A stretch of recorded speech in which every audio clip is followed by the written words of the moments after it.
It's that feeling when the energy in the room shifts, when the air gets sucked out of a moment and everything starts to feel wrong. It's the instinct between fight or flight. When your brain is trying to make sense of what it's seeing, it's when your heart starts pounding. Welcome to Heart Starts Pounding, a podcast of horrors, hauntings, and mysteries. I'm your host, Kaylin Moore. I love letters, and I'm not talking about mail. Mail is electric bills and junk from insurance companies. I'm talking about letters, the forgotten art of writing something personal to someone. Funny enough, when I started moving into the new Rogue Detecting Society headquarters, I found a box full of old letters. But I haven't been able to look at all of those because lately I've been getting a lot of letters from all of you. Ones that contain stories of terrifying encounters you've had with the unknown. Just the sorts of stories I imagined we'd tell gathered around the fire when we all traveled to Uncanny Lake together. Which, as a side note, I am crying at your responses.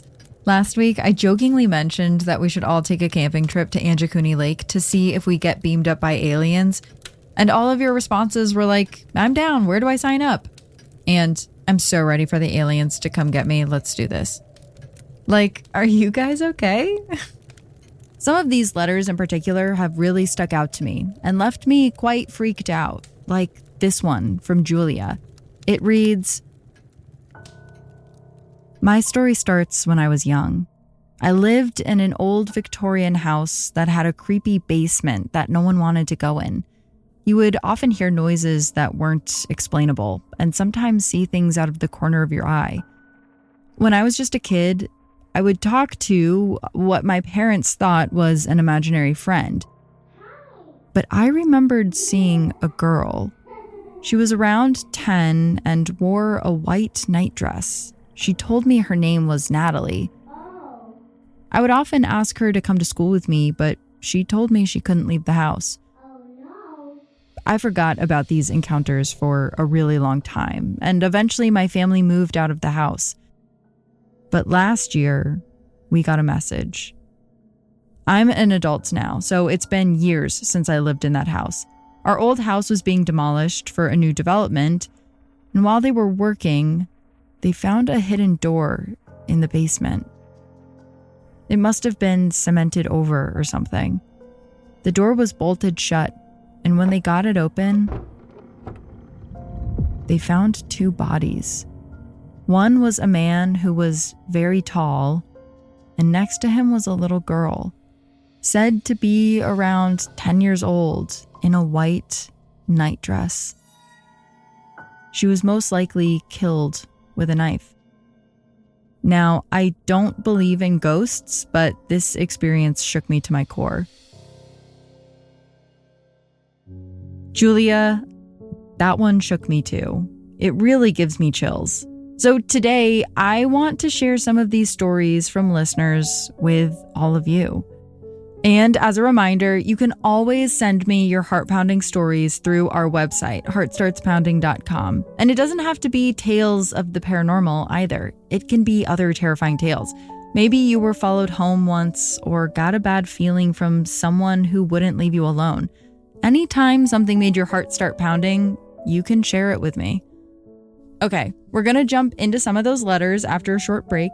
And as always, listener discretion is advised.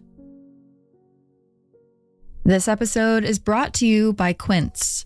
It's almost summer, which means summer wardrobe time, and I am so excited to tell you about all the warm weather clothes Quince has to offer. This past winter, I was all about the Quince cashmere sweaters, but I'm about to take a trip to Texas, and yeah, I'm going to need some other options. Thankfully, Quince has me covered. There are premium European linen dresses, blouses, and shorts from $30. Washable silk tops and dresses that will keep me cool in the heat. I'm browsing their website right now and actually just added some linen pants to my cart. The description starts out with, feels like pajamas. Okay, yes please. I like to shop for timeless pieces that I know will last me forever, which is why I really love Quince. I would describe their clothes as high-quality basics that are really flexible. I feel like I can dress up or down my silk blouse, and if you really like something, you can get it in like 5 different colors. Quince also partners directly with factories that use safe, ethical, and responsible manufacturing practices and premium fabrics and finishes. I take that stuff pretty seriously with shopping, and I really appreciate that they do that. Feeling like giving Quince a try? Well, Heart Starts Pounding listeners, I have a deal for you. Get warm weather ready with Quince. Go to quince.com/HSP for free shipping on your order and 365-day returns. That's Quince, QUINCE.com/HSP to get free shipping and 365-day returns. Quince.com/HSP. Our first story comes from Bianca. Bianca had a terrifying encounter with her child. At least, what she thought was her child. My mother-in-law was staying with us over lockdown to help with my 3 kids. They were being homeschooled, and my husband and I were essential workers. I work in in-home aged care. It was a Sunday morning, and I had a 7 a.m. start time, so I needed to get up at 6. This particular morning, when I woke up, I noticed my 3-year-old daughter was in bed with me and my husband. This wasn't unusual. She had just been moved into her own room and was still adjusting to the change. I got out of bed, kissed her on her forehead, covered her tiny body back up, and then went to shower and get ready. My mother-in-law was sleeping on the spare bed in our lounge room, which was directly in front of our room. So as I left the room, she called out for me to have a good day. That's when I walked down the hall and noticed my daughter's bedroom door was still closed. That immediately caught my attention because normally she would leave it open when she came into ours in the middle of the night. Honestly, though, I didn't think too much about it as it was 6:45 in the morning and I hadn't had coffee yet. I got home just after 2 p.m. and everything was normal. I made another coffee and sat down to talk with my mother-in-law. And what she told me, I'll never forget. She said that she was so impressed that my daughter had stayed in her room all night. I looked at her with a confused expression and said, "What do you mean?" She explained that she was up reading that morning when I left for work, and about 5 minutes after I closed the front door on my way out, my daughter came out of her room and got in bed with her, and they watched Frozen until everyone else was up. According to my mother-in-law, all of the color drained from my face. I immediately called my husband, who was still at work, and asked him if our daughter was in bed with him when he woke up. He said no, she didn't come in at all. And he is a very light sleeper and wakes up when she crawls in bed with us. I asked him 3 times with panic in my voice, but he was adamant that she was not in our bed. I then explained to him what happened when I woke up and was met with silence. He had no idea what I was talking about. I told that to my mother-in-law, and she said, no, my daughter definitely came out of her room and didn't go into our room, which is when I remembered her door being closed when I left. But I remember kissing her head, feeling her warm skin, tucking her in, and rolling her onto her side when I got out of bed. But I guess that wasn't her? To this day, we don't know what or who it was. I spoke to a few friends who are mediums and spiritual practitioners, but even they didn't know what to make of it. Nothing like that has ever happened again. Oh, and just for some added information, I mentioned I have 3 kids. I have 2 boys who would have been 10 and 12 at the time, so it definitely wasn't them. I'm open to suggestions about what this could have been, but there was definitely something in bed with us that looked just like my daughter. That's actually not the first time I've heard a story like that from someone. It reminds me of a story I told in a bonus episode about ghost stories from Galveston, Texas. In one of the most haunted hotels on the island, a family was staying in a room when one of the sons thought his 4-year-old sister crawled into the bed he was sharing with his brother. only for his brother to tell him that no one was in bed with them that night. The brother had heard him whisper, "Melanie, get out of our bed," to no one. Melanie was asleep in her own bed. Speaking of creepy instances with children, that reminds me of another story someone recently told me. I was on a train a few weeks ago, and my husband and I sat next to this really lovely couple, so we chatted for the entire 2-hour journey. Eventually, the subject of what we did came up, so I told them about Heart Starts Pounding. I never know how people are going to react when I tell them about the show. I don't like being the person that's like, "Oh, I have a podcast." Though most people are intrigued and do want to hear more. When I told this woman about the show, however, she immediately shot a look at her husband. "Have you ever been to Savannah?" she asked. I told her that I haven't yet, but I really want to. I don't believe in ghosts, but something happened there that I can't explain. She went on to tell me about the time she was in Savannah with her mother and daughter, who was 3 years old at the time. At some point while they were there, they learned that the hotel they were staying in was an old Civil War hospital.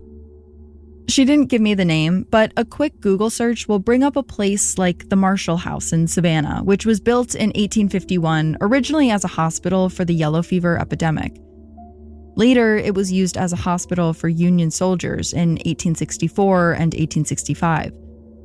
Many reviews of the hotel claim that the 4th floor is haunted, with strange noises being heard throughout the night, and doors that open and close on their own. The woman told me that that was the floor she was set to stay on, and though she wasn't a believer in ghosts, something still didn't feel quite right as they were settling in. Later that night, she was up talking with her mother in their room. Her 3-year-old daughter had fallen asleep on her lap, and she was stroking her hair and talking quietly as to not wake her. It was getting late, and she and her mother were about to go to sleep, when all of a sudden, her daughter woke. And as she did, she looked past her grandmother towards the door of the room and just stared, as if she was watching someone. Then, without warning, she turned to her mother and asked, "Mom, who's that man?" "What man?" the mom asked, looking over at the door, starting to feel a hint of worry. And that's when the daughter's eyes went wide. "Is that man gonna get me?" The little girl was rattled, but as fast as she was awake, she was back asleep. In the liminal space between awake and asleep, she had clearly seen someone over by the door, and whoever she saw was threatening enough for her to ask if he was going to get her. The woman on the train told me that for the rest of the night, she just stared at the ceiling and prayed, unsure of what else to do. And the next morning, they checked out of the room. Stories like that absolutely terrify me. When someone who doesn't believe in ghosts experiences something that is so bone-chilling, it changes everything they thought they knew. But also, I want to know what that little girl saw. Was it the ghost of a Civil War soldier or something else? Our next story was also experienced by someone who felt something otherworldly in the space between awake and asleep. If you've ever experienced night terrors or sleep paralysis like myself, you know how scary it can be. The last time I had sleep paralysis, I was lying in bed and I heard someone violently start banging on my door, begging to be let in. I can still hear his voice in my head. "Let me in, please, let me in," over and over and over again. Honestly, I'm not even sure that it was sleep paralysis because it felt so real. His voice was so clear. And it was a voice I had never heard before, one that I didn't recognize. It was a guy who was around my age. Is it true my brain could have just made the whole thing up? This story comes from Nicole, who wrote that she felt like she had been experiencing a demonic presence for quite some time. She said that every night for the last 3 months, she would have the same horrible nightmare of a crowd of people surrounding her, all with stone face expressions, looking directly at her. One night, she fell asleep, and it was the exact same thing. She looked out into the crowd and saw the same wide-eyed, slack-jawed, 1,000-yard stare of the crowd directly at her. It was hard to tell what they were thinking. They truly had no expression. Was it disappointment? Did they all know something that she didn't? She tried to look out into the crowd to see how far back it went. And that's when she saw it. Way in the back, shrouded by the people standing on all sides, was a dark figure. Inhuman, smiling at her. It stuck out from the rest of the crowd. Before she could see exactly what it was, she was awake. Every night after that, when the crowd of people would appear in her dreams, so would the dark figure, standing in the back, smiling at her. And slowly, over time, it would get closer. First, it was at the back of the crowd, then a step closer. The next night, another step closer. All the while, the crowd in the dream was thinning out, until finally it was just a small group of people, and in front, dead center, staring daggers into her and smiling, was the dark shadow figure. Nicole went on to say that this has only gotten more frightening for her. Within the last month, she'd wake up in her room after the dream, unable to move. And there, in the corner of her room, standing in the doorway, would be the figure, eyes boring holes into her, still smiling. She would just lay there paralyzed, unable to do anything while it watched her. But unfortunately for Nicole, that's not where it ended. Nicole said that in the last dream she had, the creature left the doorframe and bolted towards her while she lay there, completely paralyzed. It grabbed at her, and all she could do was cry in terror until she woke up. She had to remind herself that it was just a dream, a really scary dream, but a dream nonetheless. When she saw herself in the mirror the next day, though, she could make out faint, small bruises around her neck. So, what do you think? Can the creatures from our dreams and night terrors be real?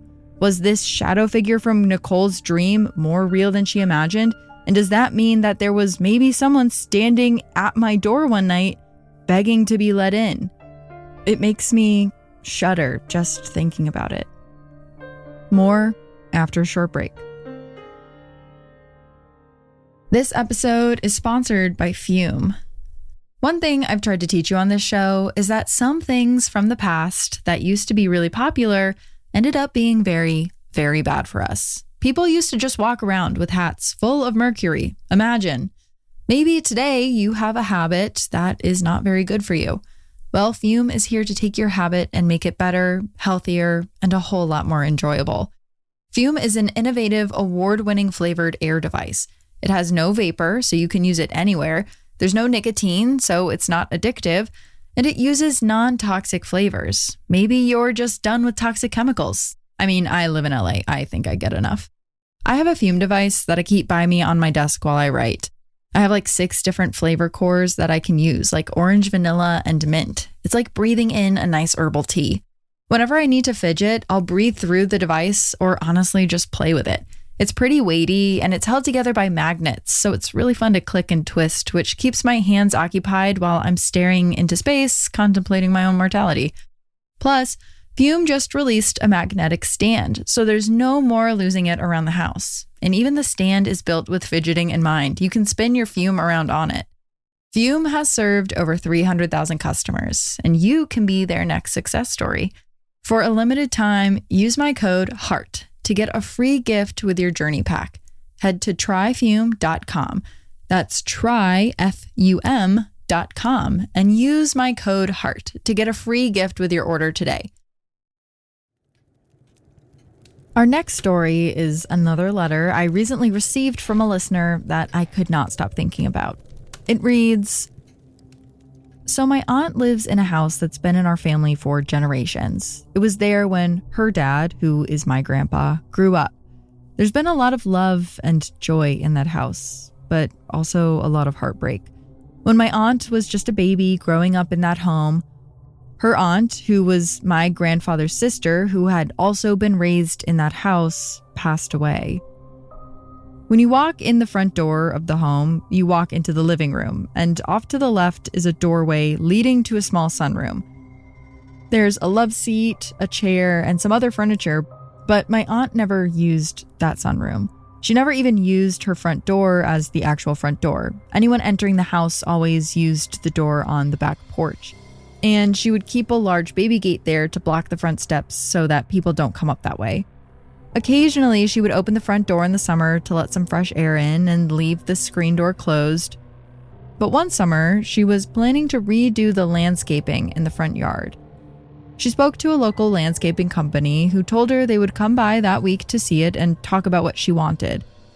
It's a small town. She knew the manager of the company, and she knew he was a man of his word. However, about a week later, he hadn't come by, and he hadn't called her back. She happened to run into him at the grocery store, so she asked if he had an idea when he would be able to stop by, and she was shocked by his response. He said, "I did come by, last Thursday. The front door was open, and the little old lady sitting in the sunroom came to the door and told me you had changed your mind." My aunt hadn't changed her mind. And also, like I said, she never hung out in that sunroom. She knew it wasn't her who spoke to him, so she asked him what the lady looked like because she had no idea who it could have been. He went on to describe someone my aunt had seen before, but only in old family pictures. She immediately called her sister, who's my mother, filled her in, and gave her the exact description she had been given.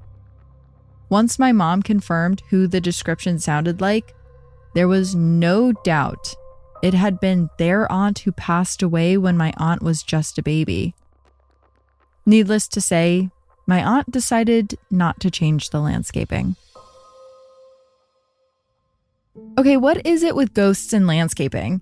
This story reminds me of our DC Ghosts episode, where the ghost of First Lady Dolly Madison would be seen in the Rose Garden whenever someone wanted to tear it down or change it. I mean, I kind of get it. It can be really hard watching the place you grew up change, even if you're dead. This next story also really stuck with me. I feel like I'm saying that about all the ones I'm telling you, but it's true. You all have been sending me terrifying tales that I've really been unable to stop thinking about. This story was sent in by Haley, who remembered it after listening to our episode about hauntings in New Orleans. New Orleans is one of the most haunted places in the country, and although I personally did not have a ghost encounter there, not for lack of trying, many people have. Haley sent me a voice recording of her mother recounting a chilling encounter she had in New Orleans. And tragically, the audio quality is a little rough, and the radio was on in the background, so I can't play the exact recording, but I'll tell you the story as I heard it. So Haley's mom, Stacy, was in New Orleans with some friends in March of 2000, and as everyone who goes there should do, she took a ghost tour. It was a general walking ghost tour of the city, taking her group past the cemeteries and haunted storefronts, when eventually they came to a brick building and stopped for a moment so the guide could talk to them about the history of the area. The area they were in, near Bourbon Street, had a very particular look to it. French and Spanish style buildings were all tightly packed together. But every few buildings, there'd be a small alleyway that would lead back into a little courtyard. The design allowed for some of the houses to have a little green space while also making sure the homes and stores could all be crammed together. There were usually iron gates attached to these alleyways, so at night people didn't just wander drunkenly into the courtyards. Stacy took the opportunity to rest. She just had a baby 8 months ago, so I imagine she took every opportunity to rest that was given to her. And plus, she hadn't been feeling all that great recently. She felt a little nauseous and she was pretty tired. Her friend group walked over to an iron gate attached to an alleyway, and Stacy leaned up against it while the guide pointed out a building across the street. But just then, she felt something on her arm. The feeling of something grabbing her. But when she looked down, nothing was there. It let go after just a few moments, and she could see on her arm the pink and white shading that comes after something leaves an imprint on you. She shook it off and tried to listen to the guide when she felt it again. The same thing. Pressure from 5 fingers wrapped tightly around her forearm. And that's when a feeling took over her. A feeling of sadness and grief. She described it like someone having a psychic vision. When the hand grabbed onto her, this overwhelming feeling of grief took over. What was happening? Surely this wasn't something supernatural because the guide hadn't mentioned anything about this particular area. She was pointing out something on the other side of the street. It happened a few more times, the feeling of being grabbed and released. And each time she was grabbed, she would feel that grief, that sense of loss. And finally, when it let go, she just started crying. And that's when the guide emerged and announced to everyone they would be moving to their next stop. One of Stacy's friends saw that she was struggling with something. "Are you okay?" she asked. No, she wasn't. She tried to explain what happened without sounding hysterical. "You should tell the guide what happened. That's really creepy," one of her friends suggested. At the next stop, the group was allowed to take a short break to run to the restroom or grab a snack, so Stacy approached the guide, and she nervously told her what had just happened. The guide's eyes went wide, like she had heard this story before. "Let me guess, it was over by that iron gate near the alley," she said. "Yes, how did you know?" Stacy asked. She could have never guessed what the guide asked next. "Are you pregnant?" "No," she laughed. "She had just had a baby. She was definitely not pregnant." "Are you sure?" the guide asked. She wasn't smiling. Clearly, this wasn't a joke to her. The guide said she only asked because it's typically pregnant women who experienced what Stacy just experienced. She wasn't going to say anything, but there was a story associated with that area. The guide proceeded to tell Stacy that almost 200 years ago, the courtyard in the back of that alleyway was an area where slaves were sold and separated from their families. A young family had been brought to New Orleans, a woman, her husband, and their 2 children. The woman was also pregnant at the time. The family, according to the tour guide, had been told they were coming to New Orleans for a better life. Remember, as early as 1769, slaves could buy their freedom in New Orleans. Slavery operated very differently there from the rest of America, so it's not unreasonable to think the family really believed they were headed towards a better future. Once they got to New Orleans, they were told to go down the alleyway to see what was waiting for them. And they did. But as they made it into the back of the courtyard, the dark reality of what was happening set in. They saw that it was a marketplace, and they were going to be separated. The mother watched in horror as her husband and 2 children were ripped from her, afraid she would never see them again. She reached out towards them, grasping the empty air as if that would bring them closer. "We don't know exactly what happened to her," the guide explained, "but we know that she died in the courtyard. We believe she was crushed." And now it's believed that whenever a pregnant woman walks by, she reaches out to them. Maybe for help, we don't know. But you said you weren't pregnant, so I don't know what she was trying to tell you. Stacy shivered and thought of her baby back home. Maybe the woman knew she had an infant or that she had recently been pregnant. Can ghosts even know that? It wasn't until a few weeks later that Stacy got the confirmation from her doctor that she was pregnant and had been on the tour. To this day, when Stacy tells this story, like she did in the voice memo, she ends it with, I still don't know if I believe. But, well, if that's not enough to convince you, I don't know what would be. More after a short break. If you're looking for true crime stories that cut straight to the details, I've got the show for you. Serial Killers. Serial Killers is a top 10 podcast worldwide with something for every true crime fan. They have hundreds of episodes covering serial killers from around the world and across the decades. There's in-depth biographies, intimate anecdotes, and of course, expert guests. Tune into new episodes of Serial Killers each Monday, free on Spotify, wherever you listen to podcasts. I love when people hear episodes of Heart Starts Pounding and it jogs their memory, like it did with Haley and her mother. I'm always shocked when I hear how many of you have experiences in places I've talked about, like New Orleans, or even in the military.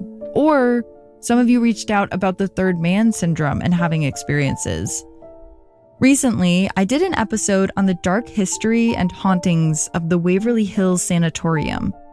And one of our listeners, Jess, reached out and let me know that she had also seen something while touring that building. There's a hallway in the abandoned tuberculosis hospital where it's said that if you walk down it, you can see the spirits of the patients peeking their heads out of the rooms to watch you walk by. And Jess basically confirmed that, yes, that is exactly what seems to happen. On the ghost tour, they have you walk down the hallway alone, and as you do, you can see shadows that look like arms reaching out of the rooms. It's so terrifying. I also want to take a second here to just really thank everyone who shared their stories.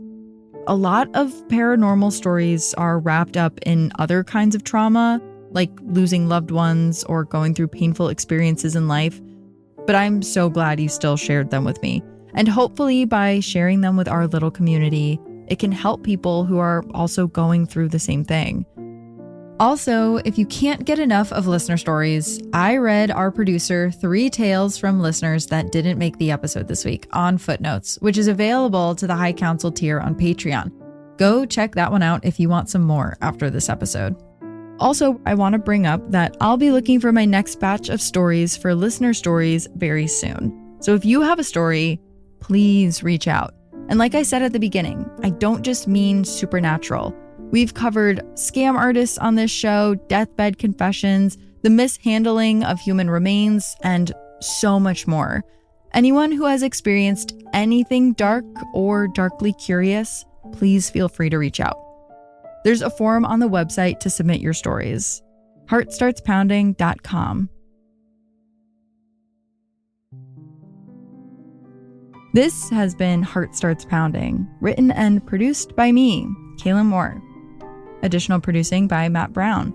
Sound design and mix by Peachtree Sound. Special thanks to Travis Dunlap, Grayson Jernigan, the team at WME, and Ben Jaffe.